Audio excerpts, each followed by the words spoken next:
नल्ला अळतुक्कल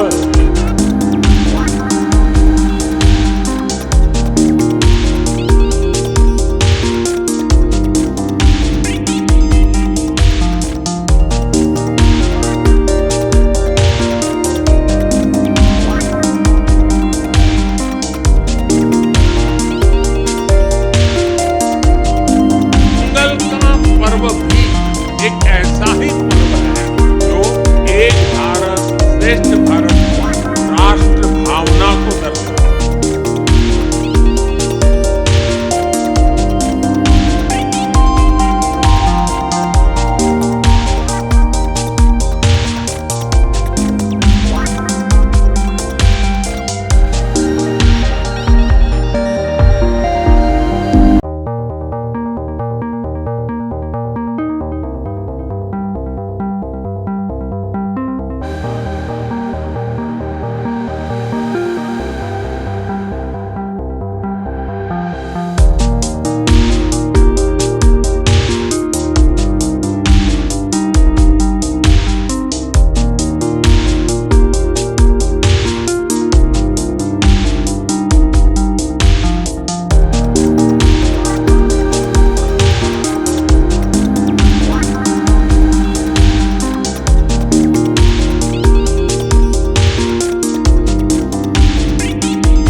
वणक्कम।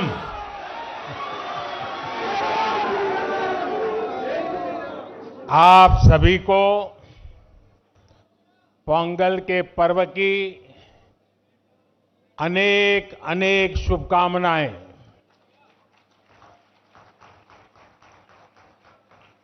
इनिय पोंगल नल्ला अळतुक्कल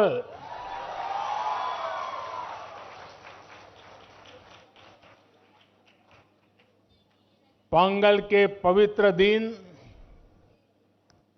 तमिलनाडु के हर घर से पोंगल धारा का प्रवाह होता है। मेरी कामना है उसी तरह आपके जीवन में भी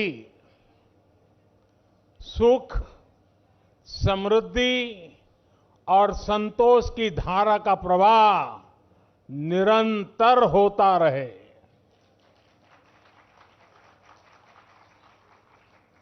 कल ही देश ने लोहड़ी का पर्व धूमधाम से मनाया है। कुछ लोग आज मकर संक्रमण उत्तरायण मना रहे हैं, कुछ लोग शायद कल मनाएंगे। माघ बिहू भी बस आने ही वाला है। मैं इन सभी पर्वों की सभी देशवासियों को बहुत बहुत बधाई देता हूं, शुभकामनाएं देता हूं। साथियों, यहां मुझे मेरे कई परिचित चेहरे नजर आ रहे हैं। पिछले साल भी हम सब तमिल पुथांडु के अवसर पर यहां मिल चुके हैं। मैं मुरुगन जी को धन्यवाद देता हूं कि उन्होंने मुझे इस अद्भुत आयोजन का हिस्सा बनने का अवसर दिया। ये ऐसा है जैसे मैं अपने परिवार और दोस्तों के साथ कोई उत्सव मना रहा हूं। साथियों, संत तिरुवल्लुवर ने कहा है, तल्ला विळयुळुम तक्कारुम ताळिवल्ला चेवरुम सेवर्द नाडु, यानी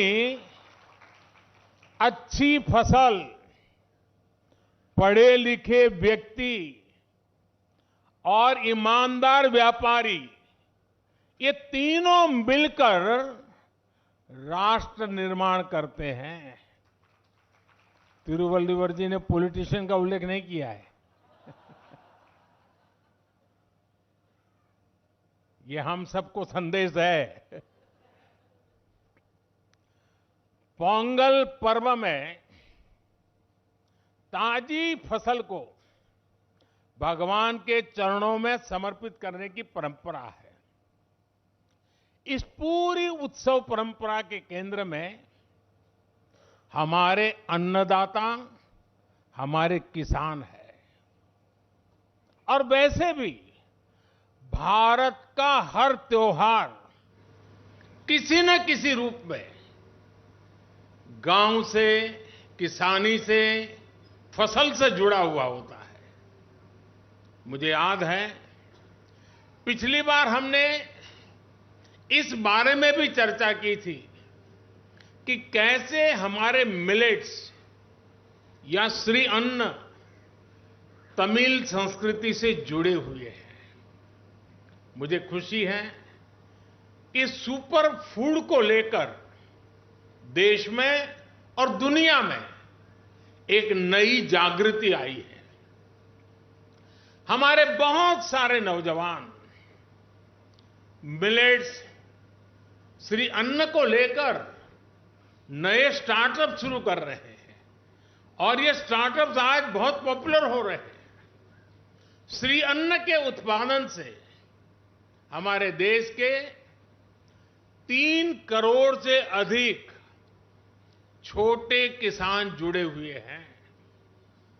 हम श्री अन्न को प्रमोट करते हैं तो सीधे सीधे ये 3 करोड़ किसानों का भला होता है। साथियों, पोंगल के अवसर पर तमिल महिलाएं अपने घर के बाहर कोलम बनाती है। सबसे पहले वो आटे का इस्तेमाल करके जमीन पर कई डॉट्स बनाती है और एक बार जब सारे डॉट्स बन जाते हैं तो हर एक का एक अलग महत्व होता है। ये तस्वीर ही मन लुभाने वाली होती है, लेकिन कोलम का असली रूप तब और वैभवशाली हो जाता है जब ये सभी डॉट्स मिला दिए जाते हैं और बड़ी कलाकृति बनाकर इसमें रंग भरा जाता है। हमारा देश और उसकी विविधता भी कोलम के जैसी है। जब देश का कोना कोना एक दूसरे से भावात्मक रूप से जुड़ता है तो हमारी शक्ति एक अलग रूप दिखाती है। पोंगल का पर्व भी एक ऐसा ही पर्व है जो एक भारत श्रेष्ठ भारत की राष्ट्र भावना को दर्शाता है। बीते समय में काशी तमिल संगमम और सौराष्ट्र तमिल संगमम अत्यंत महत्वपूर्ण परंपरा शुरू हुई है और उसमें भी ये भाव प्रकट होता है, ये भावना दिखती है। इन सभी आयोजनों में बहुत बड़ी संख्या में हमारे तमिल भाई बहन उत्साह से हिस्सा लेते हैं। साथियों, एकता की यही भावना 2047 तक विकसित भारत के निर्माण की सबसे बड़ी शक्ति है, सबसे बड़ी पूंजी है। आपको याद होगा, लाल किले से मैंने जिस पंच प्राण का आह्वान किया है उसका प्रमुख तत्व देश की एकता को ऊर्जा देना है, देश की एकता को मजबूत करना है। पोंगल के इस पावन पर्व पर हमें देश की एकता को सशक्त करने का संकल्प दोहराना है। साथियों, आज यहां मुझे बताया गया बहुत से कलाकार और जाने-माने कलाकार, गणमान्य कलाकार अपनी प्रस्तुति के लिए तैयार है। आप सब भी इंतजार करते होंगे, मैं भी इंतजार करता हूं। ये सभी कलाकार राजधानी दिल्ली में तमिलनाडु को जीवंत बनाने वाले हैं।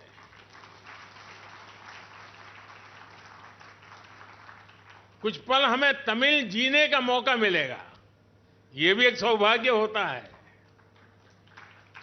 मेरे इन सभी कलाकारों भी अनेक अनेक शुभकामनाएं हैं। मैं फिर एक बार मुरुगन जी का धन्यवाद करता हूं। वणक्कम।